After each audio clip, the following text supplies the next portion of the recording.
और इसी बीच एक और बड़ी खबर, जहां 2006 मुंबई ट्रेन ब्लास्ट से जुड़ी हुई ये खबर है। हाईकोर्ट के फैसले पर रोक है। सुप्रीम कोर्ट ने बॉम्बे हाईकोर्ट के फैसले पर रोक लगा दी है। हाईकोर्ट ने सभी आरोपियों को बरी किया था। सभी आरोपियों को बरी करने के फैसले पर अब रोक लगा दिया गया है। फैसले के खिलाफ सुप्रीम कोर्ट महाराष्ट्र सरकार गई थी। जो आरोपी रिहा हुए हैं वो वापस जेल नहीं भेजे जाएंगे, ऐसा सुप्रीम कोर्ट ने इन सबके बीच कहा। सुप्रीम कोर्ट ने सभी अभियुक्तों को नोटिस जारी किया है। तो ये बड़ी खबर, जो आरोपी रिहा हुए हैं वो वापस जेल नहीं जाएंगे। सुप्रीम कोर्ट ने सभी अभियुक्तों को इसे लेकर के नोटिस जारी किया है। तो 2006 मुंबई ट्रेन ब्लास्ट से जुड़ा हुआ ये मामला, सुप्रीम कोर्ट ने बॉम्बे हाई कोर्ट के फैसले पर रोक लगाई है। ये बड़ी खबर, हाईकोर्ट ने सभी आरोपियों को बरी किया था। सुप्रीम कोर्ट ने बॉम्बे हाई कोर्ट के फैसले पर रोक लगा दी है। सुप्रीम कोर्ट ने सभी अभियुक्तों को नोटिस जारी किया था।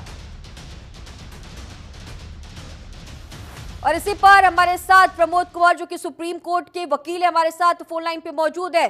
जिस तरह से प्रमोद जी 2006 मुंबई ट्रेन ब्लास्ट का ये पूरा मामला है, हाईकोर्ट के फैसले पर अब रोक लगा दी गई है सुप्रीम कोर्ट की तरफ से।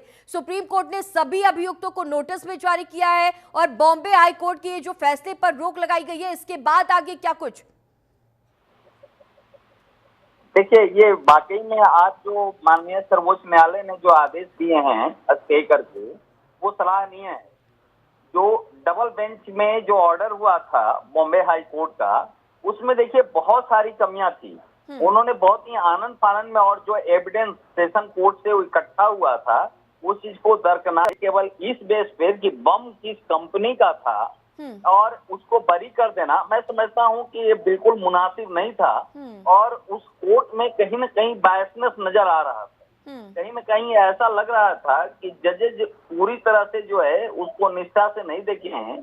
और यही वजह है कि आज माननीय सर्वोच्च न्यायालय के बेंच में जब लगा तो उन्होंने इस चीज को सीरियस देखे, काफी गंभीरता से वहां पे डिस्कशन भी हुआ, काफी आर्गुमेंट हुआ। और उसके बाद कोर्ट ने नतीजे पर पहुंचे कि नहीं, ये केस देशहित के लिए है। और जो 100 करीब 89 लोग जो मारे गए थे, और बॉम्बे जो पूरे बॉम्बे दहला दिया गया था, कई रेलवे स्टेशनों पर जो ब्लास्ट हुआ था, इसमें बहुत ही गंभीर ये विषय था। और काफी लोगों का, बड़े बड़े लोगों का, आतंकियों का इसमें जो है हाथ था। तो उसको गंभीरता से लेते हुए उन्होंने स्टे लगाया है और जितने पार्टी हैं सबको जो है इसमें नोटिस किया गया है। और अब जो देखिए, जब ये नोटिस के बाद, ये उम्मीद है कि 2 महीने के बाद ये मैटर आएगा, तो उसके बाद जो है इस पे और दूसरे पक्ष से भी अपने पक्ष को रखेंगे, अपनी डिफेंस रखेंगे जो हाई कोर्ट ने उस चीज को लिया है। उसके बाद सुप्रीम कोर्ट जो है इस पर फैसला देगी। उसके बाद दूध का दूध, पानी का पानी होगा इसमें। सर, अभियुक्तों से 4 हफ्ते के भीतर इस पर जवाब भी मांगा गया है। जी जी जी, बिल्कुल। देखिए, 4 हफ्ते का वो जवाब है देने का। तो उसके बाद जो है वो 8 वीक में ये मैटर फिर जो है लिस्टेड होगा दोबारा से। और उसी जवाब के आधार पर निश्चित रूप से है कि उनके पास जो जवाब देने के लिए बहुत कुछ नहीं होगा, क्योंकि जो हाई कोर्ट ने, बॉम्बे हाई कोर्ट ने जो जजमेंट दिया और जिस तरह का डिफेंस लिए हैं, उसी चीज को केवल वो पुनरावृत्ति होगी। अदरवाइज यदि इन टोटो देखेंगे तो जो सेशन कोर्ट ने इस चीज को गहराई से देखा था और जो एविडेंस मुजरिमों के खिलाफ में आया था, जो आतंकियों के खिलाफ में आया था, वो बहुत बड़ा आधार है। जिस आधार को माननीय बॉम्बे हाई कोर्ट ने दरकिनार करते हुए आतंकियों के फेवर में जजमेंट दिए। और बिल्कुल 189 लोग जो मारे गए थे, उनकी एक तरह से समझिए कि आत्मा को कष्ट पहुंचा हुआ होगा इस चीज को। तो इस चीज को आज जो है पुनः माननीय सर्वोच्च न्यायालय ने उसको रोक लगा करके एक न्याय का स्थापना किए हैं। और ये बता दिए हैं कि भले कोई कोर्ट जो है इधर उधर जा सकता है, लेकिन आखिरी में सच्चाई की जीत होगी। सर, आपके पास फिर से लौटूंगी। और इसी बीच बीजेपी विधायक राम कदम जी भी हमारे साथ जुड़ चुके हैं। राम कदम जी, अब देखिए 2006 मुंबई ट्रेन ब्लास्ट का जो मामला था, हाई कोर्ट के फैसले पर अब सुप्रीम कोर्ट ने रोक लगा दी है और साफ साफ ये कहा है कि हाई कोर्ट फैसले को मिसाल नहीं माना जाएगा। किस तरह से देख रहे हैं? देखिए, ये विषय कोई कटाक्ष या आरोप प्रत्यारोप करने का नहीं है, हम्म। पर इस बात को हमें स्वीकारना होगा कि 179 लोगों की मौत हुई है, इसका कोई ना कोई तो जिम्मेदार होगा। हम्म। उस समय वर्तमान सरकार कांग्रेस की थी।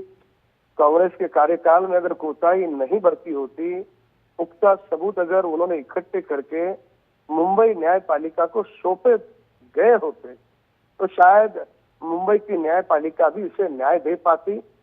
पर कुछ पुख्ता सबूत नहीं सौंपे, उस कारण मुंबई की न्यायपालिका ने इसे नकार दिया।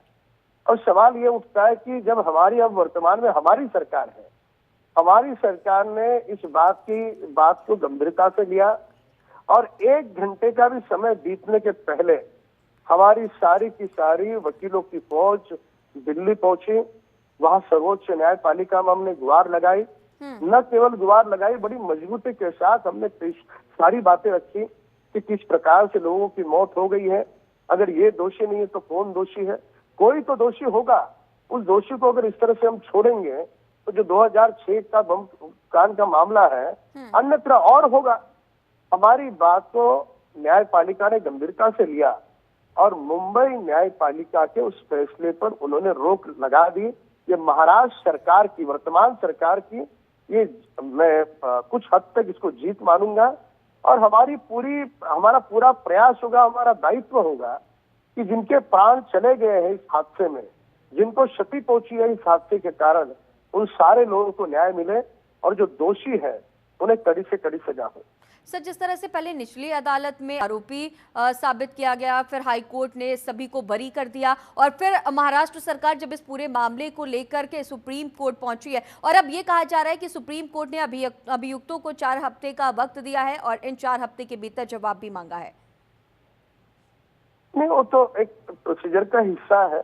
जब सबसे पहले वो नीचे के फैसले को रोक लगाना, ये सबसे बड़ी उपलब्धि है। उसके बाद दलीलें दोनों पक्षों की ओर से रखी जाएगी और महाराष्ट्र सरकार का पूरी तरह से यह दायित्व होगा, यह हमारा प्रथम कर्तव्य होगा कि जो दोषी है वह फांसी के तख्ते पर पहुंचे।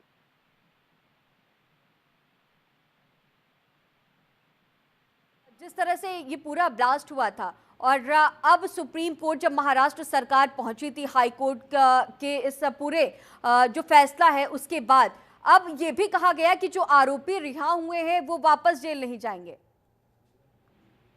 आरोपी जो रिहा हुए हैं उन्हें वापस जेल नहीं भेजा जाएगा, ये भी कहा गया है सुप्रीम कोर्ट की तरफ से। नहीं, सबसे पहली और महत्वपूर्ण उपलब्धि है कि जो हाईकोर्ट ने पूरी तरह से 100% बली कर दिया था, तो वो 100% बली के उस फैसले को रोक लगाने में हम कामयाब हो गए।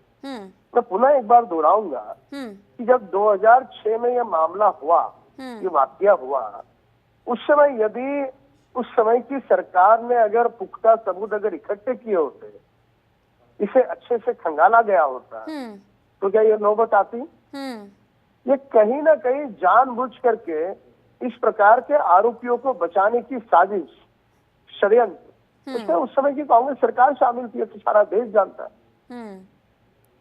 ठीक है सर, आपने तमाम अहम जानकारियां दर्शकों के साथ साझा की। आपका हमारे साथ जुड़े रहने के लिए बहुत शुक्रिया। प्रमोद जी, आपने भी तमाम अहम जानकारियां दर्शकों के साथ साझा की। आपका भी हमारे साथ जुड़े रहने के लिए बहुत शुक्रिया। इस बुलेटिन में फिलहाल इतना ही। खबरों का सिलसिला लगातार जारी रहेगा। बनी रही जनतंत्र टीवी के साथ।